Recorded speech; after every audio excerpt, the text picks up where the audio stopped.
Good morning, Frank. Today, authorities in Buffalo are saying the suspect had plans to continue his rampage, possibly going to another large store if he had not been apprehended. This as we are learning more about the alleged manifesto thought to be written and posted online by him. The alleged gunman, 18-year-old Peyton Gendron, made his first court appearance over the weekend where his lawyer pleaded not guilty to first-degree murder charges on his behalf. He is being held without bail. Authorities are still working on confirming the authenticity of the 180-page manifesto, which said the assault was intended to terrorize all non-white, non-Christian people and get them to leave the country.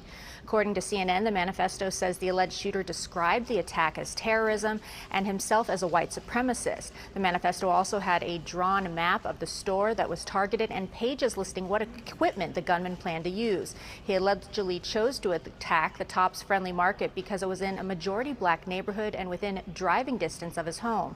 He is suspected of traveling nearly 200 miles to get to the store. Officials say he even visited the neighborhood a day before what authorities called a reconnaissance. The gunman started to live stream the attack, though the video was removed quickly. Authorities say they will be looking at digital platforms, computers, phones, and more to help with the investigation. Officials had this to say about the suspect's motive. The evidence that we have uncovered so far makes no mistake that this is an absolute racist hate crime. It will be prosecuted as a hate crime. This is someone who has hate in their heart, soul, and mind. The 18-year-old is accused of opening fire outside the Tops Friendly Market, shooting several people in the parking lot before going inside. There he exchanged gunfire with a security guard who died from his injuries. In all, 10 people were killed and 3 others injured. 11 of the 13 victims were black. Buffalo residents have been gathering all weekend to honor those who lost their lives, and we are learning more about them. Their ages ranging from 32 to 86. The security guard who tried to stop the gunman, 55-year-old Aaron Salter, is being called a hero who tried to protect people.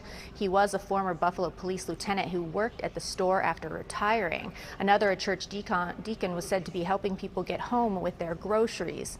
And this morning, a news conference with the family of one of the victims, 86-year-old Ruth Whitfield, the mother of a former Buffalo fire commissioner, was remembered. An attorney for the family spoke about the type of woman Ruth Whitfield was. An angel for her family, and you bear witness to her legacy, what she did as a mother. She raised a remarkable family.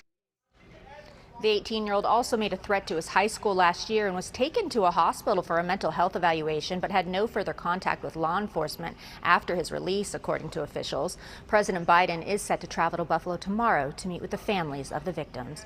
In the newsroom, I'm Erin Myers. I'll send it back to you in the